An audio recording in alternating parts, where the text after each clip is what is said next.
Olá pessoal, estou de volta com mais um vídeo e agora um vídeo sobre o sacramento do matrimônio. Esse vídeo faz parte daquela série dos 7 vídeos com os 7 sacramentos. Então hoje, como eu havia dito no vídeo anterior, eu falaria sobre o sacramento do matrimônio. E se você está passando agora por esse canal, ainda não o conhece, ainda não se inscreveu, convido você a se inscrever, a fazer parte dele. E se você ainda não deixou seu nome para concorrer a este livro aqui, Sacramentos, Dúvidas que o Povo Tem, não esqueça de deixar o seu nome aí embaixo, que no final dos 7 vídeos eu farei o sorteio deste livro e envio no seu endereço. Vamos lá então com o tema do sacramento do matrimônio. O matrimônio, ele faz parte do sacramento do serviço, juntamente com o sacramento da ordem. Por que sacramento do serviço? Porque o sacramento do matrimônio é para constituir família, para constituir prole e que vai estar a serviço da igreja, a serviço da sociedade. E é muito importante que as pessoas não confundam o sacramento do matrimônio com casamento, com união civil. Tem muita gente que faz essa confusão, inclusive tem gente que gosta de casamento na igreja com efeito civil, mas são duas coisas bem diferentes. Na igreja, apesar do casamento ser uma espécie de contrato, por isso que se chama enlace, ele não é a mesma coisa que o casamento civil, que a união civil. Tanto é que união civil, até pessoas do mesmo sexo pode ter união civil. Agora, sacramento não. Sacramento da igreja é apenas para um homem e uma mulher. Isso é ponto pacífico e indiscutível na igreja, mas é bom que as pessoas não confundam isso. E muita gente acaba por confundir a união civil, o casamento do civil, com o casamento na igreja. Casamento na igreja é sacramento. Claro isso? Estando claro, então é importante esclarecer também a questão do ato social. Muita gente, ao casar na igreja, gosta de um ato social. E aí vai dizer, nossa, mas o casamento na igreja é tão caro. Não é caro casar na igreja. Tem uma pequena taxa, claro, para manutenção da igreja, que a maioria das pessoas podem pagá-la, e quem não pode também pode ser dispensado. Muita gente não sabe disso, que a pessoa pode ser dispensada daquela taxa matrimonial se ela não tiver condição. Agora, se a pessoa quer fazer festa, quer enfeitar a igreja, aí então as coisas mudam de figura. Aí você já está extrapolando, não é a questão do sacramento, está mais preocupado com o ato social. E boa parte das pessoas, ao casar na igreja, ela quer enfeitar a igreja, ela quer uma roupa chique, ela quer muitos convidados, enfim, as pompas e circunstâncias de um casamento que não faz parte do sacramento. Isso é muito importante que fique claro. Se a pessoa quiser só o sacramento, a igreja apenas tem uma pequenas exigências que não onera as pessoas. Por isso, qualquer pessoa pode casar na igreja, desde que ela não queira fazer festas, que ela não queira fazer grandes eventos. É esses grandes eventos que tornam um casamento na igreja, que encarece um casamento na igreja. O que a igreja pede? A igreja pede uma preparação para o sacramento.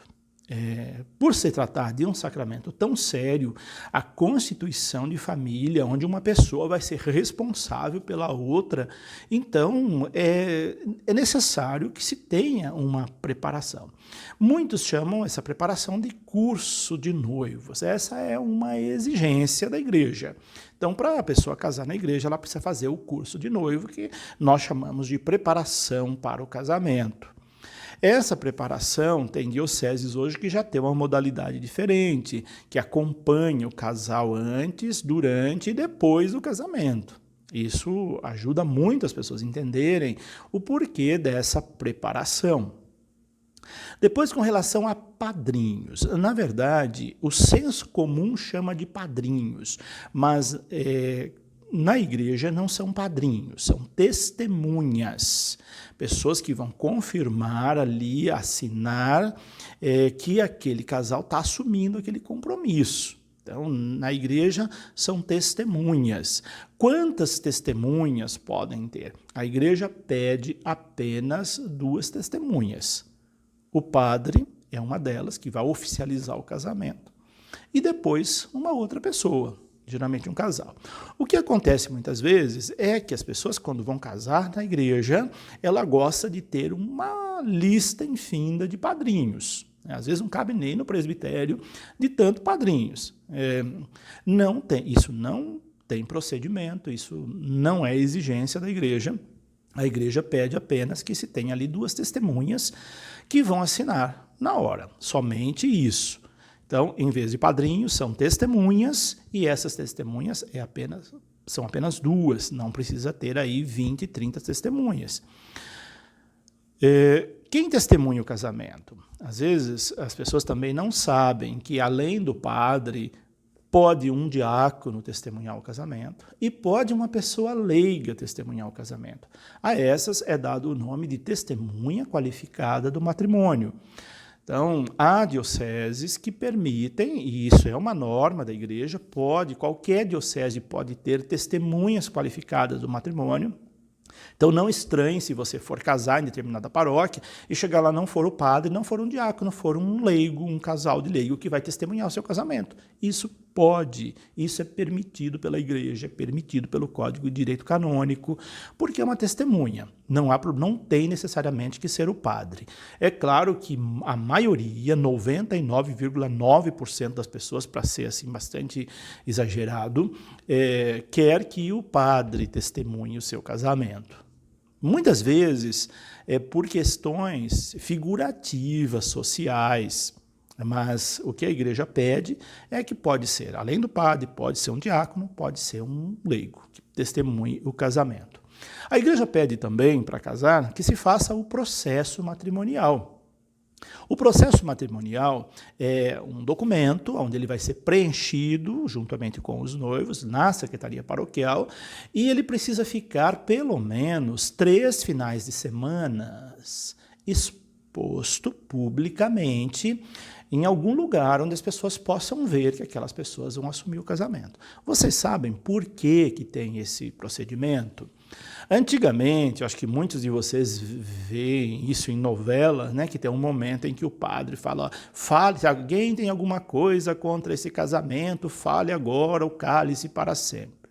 Isso aí não existe no rito matrimonial, existe só nas novelas. Por quê? Porque tem o processo matrimonial. Esse processo, o proclame que é feito, fica 3 finais de semana publicamente na paróquia. Se os 2 pertencem à paróquia, ficam naquela paróquia. Se um pertence a outra paróquia, ficam nas 2 paróquias. E se tiver alguém que pode denunciar aquele casamento, como, por exemplo, essa pessoa já foi casada na igreja, ela não pode casar. Então, ela vai lá, denuncia e o casamento encerra ali, não se tem casamento. Por isso que tem que ficar publicamente. Tanto que no efeito civil também tem isso. Sai nos jornais os anúncios de casamento. Por quê? Fulano com ciclano. Porque se aquela pessoa já foi casada, ela pode receber uma denúncia, pode ser denunciada e aí o casamento não acontece. Então, por isso que fica lá na porta da igreja, você vai ver que vai ter um mural na porta da igreja que tem sempre lá o nome das pessoas que vão casar. Porque se alguém quiser fazer uma denúncia, pode ser feita, e aí vai se averiguar e procedendo o casamento não se realiza. Então, tem esse tempo de se fazer. Então, esse processo ele exige um tempo. Você não pode chegar hoje na secretaria paroquial e falar, quero casar amanhã, quero casar daqui uma semana. Isso não pode. Tem um tempo para agendar, um tempo para esse processo, e correr esse processo, arrolar esse processo, e depois, então, o casamento é realizado publicamente. O casamento tem que ser público. Não pode ser realizado casamento em chácaras, em clubes, muita gente não sabe disso. O casamento religioso tem que ser na igreja, o sacramento tem que ser na igreja, o sacramento do matrimônio. E não pode ser uma igreja particular, tem que ser uma igreja onde tenha missas com a comunidade. Por exemplo, se você tem um sítio e lá no seu sítio tem uma igreja, só que naquela igreja não tem missa com a comunidade. Você não pode casar naquela igreja. Tem que ser pode ser uma capela, desde que aquela capela tenha missa com a comunidade. Pode ser Não pode ser casamento em clube. Muita gente pergunta, o padre pode ir lá no clube, pode ir lá numa chácara fazer casamento, porque as pessoas também veem isso em novela e acham que pode. Isso não pode. Um padre que faz um casamento num sítio, num clube, ele é passível de ser suspenso do uso de ordem. Muita gente não sabe disso. Há padres que acabam fazendo isso escondido, infelizmente. Mas isso não deve acontecer. Se um padre faz um casamento numa chácara, num sítio, num clube, ele pode ser suspenso do uso de ordem. Com relação à taxa, a taxa é uma taxa pequena, ela varia de diocese para diocese, por isso eu não vou falar de valores aqui para vocês. Se você vai casar e quer saber, é só você procurar, ligar na secretaria da sua paróquia, eles vão passar para você. Mas é um valor praticamente irrisório, que qualquer pessoa pode arcar com esse valor, e se ela não pode, ela comprovar que ela não pode, ela é dispensada desse valor também. O que não pode é você pedir a dispensa da taxa e depois fazer uma festa de arromba no seu casamento. Aí isso não pode. Mas se você é uma pessoa carente, você não vai fazer festa, é um ato simples, você pode ser dispensado da sua taxa, da taxa matrimonial, como eu havia dito. É só conversar com o pároco da sua paróquia. Então, os critérios para casar na igreja, receber o sacramento do matrimônio, é fazer o processo matrimonial, fazer a preparação para o casamento e ter as duas testemunhas.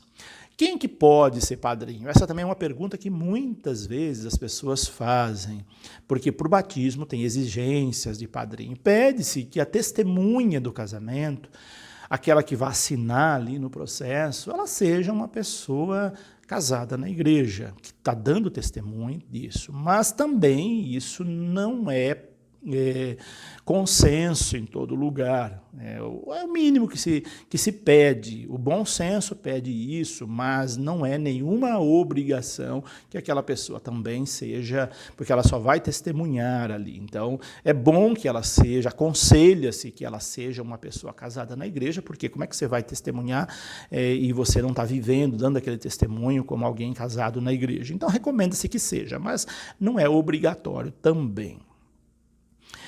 Para um casamento ser válido, vocês sabiam que tem critérios para um casamento ser válido, que boa parte dos casamentos realizados nas nossas igrejas não são válidos como sacramento? Porque antigamente, por exemplo, as pessoas casavam com casamentos arranjados. Esses sacramentos não são válidos, porque não é do consenso da pessoa. A pessoa tem que querer. Não pode o pai e a mãe querer. A pessoa não pode casar obrigada. Alguém que casa, casou porque estava grávida, o pai obrigou a casar. Aquele casamento é inválido. Pode até ocorrer o casamento, mas ele é nulo. Não existiu. O sacramento ali não aconteceu, porque aquela pessoa casou obrigada. Então, ela precisa estar ciente desse compromisso, por isso que precisa ser maior de idade, não pode ser uma pessoa menor de idade. Se for menor de idade, os pais têm que assinar, mas geralmente é um critério que, para o casamento ser válido, que a pessoa tenha a maioridade. Ela não pode estar embriagada no dia do casamento, o noivo ficou muito nervoso e encheu a cara no dia do casamento. O padre tem que anotar lá no processo que ele estava embriagado, porque aquele casamento se torna nulo, porque ele não está tendo consciência do ato. Então, no dia do casamento, não beba, você tem que estar lúcido no dia do casamento, porque aquele ato é um ato muito sério. Tem gente que acaba não sabendo disso e faz a festa antes, bebe, vai bêbado para o casamento. Aquele casamento se torna inválido se um dos cônjuges chegar embriagado, com sinal de embriaguez ou drogado no dia do casamento, porque mostra que não tem a consciência. Pessoas que vivem juntas já há algum tempo, ao receber o sacramento, e que não tem o sacramento do matrimônio, quando ela vai receber, ela tem um nome, chama legitimação. O sacramento é o mesmo, só que ela está legitimando aquele ato de convivência junto. Então, geralmente, para pessoas que já vivem juntos, é chamado de legitimação daquela união. Muita gente pergunta se pode casar na igreja sem casar no civil. Não pode, é uma exigência que se case primeiro no civil para depois casar na igreja. Há pessoas que casam de manhã no civil e à noite na igreja. Isso pode. Agora, o que não pode é você casar hoje na igreja e falar daqui uma semana eu vou casar no civil. Isso não pode. Sempre o civil tem que ser feito primeiro. Essa é uma exigência da igreja. Casar primeiro no civil e depois na igreja. Pode ser no mesmo dia, pode ser uma semana antes. O que não pode é ser uma semana depois, ou seja, depois do casamento na igreja. Então, isso não deve acontecer, não pode acontecer. Então, essas são um pouco algumas informações práticas sobre o sacramento do matrimônio. O sacramento do matrimônio tem fundamentação bíblica, você pode procurar lá no Catecismo da Igreja. Nesse livro aqui também eu trago fundamentações bíblicas, no capítulo que eu falo, que eu respondo perguntas sobre o sacramento do matrimônio, também as fundamentações bíblicas, que são inúmeras, fundamentações bíblicas para o casamento, para o sacramento do matrimônio, que você pode conhecer nesse livro. E se você quiser ganhá-lo, não esqueça, como eu disse no início, de deixar embaixo o seu nome e a sua cidade. Não esqueça as duas coisas, o nome e a sua cidade.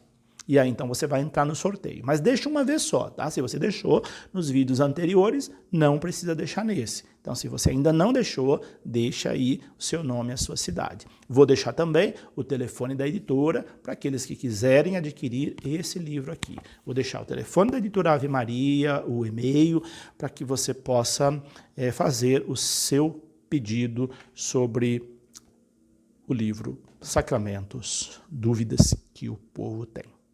Nosso próximo vídeo será sobre o sacramento da ordem. Então, se você quer conhecer um pouquinho sobre o sacramento da ordem, que é um outro sacramento de serviço, será o nosso próximo vídeo. Por hoje é isso. Deixo aqui meu abraço e a minha bênção e até esse nosso próximo vídeo. Que Deus os abençoe em nome do Pai, do Filho e do Espírito Santo.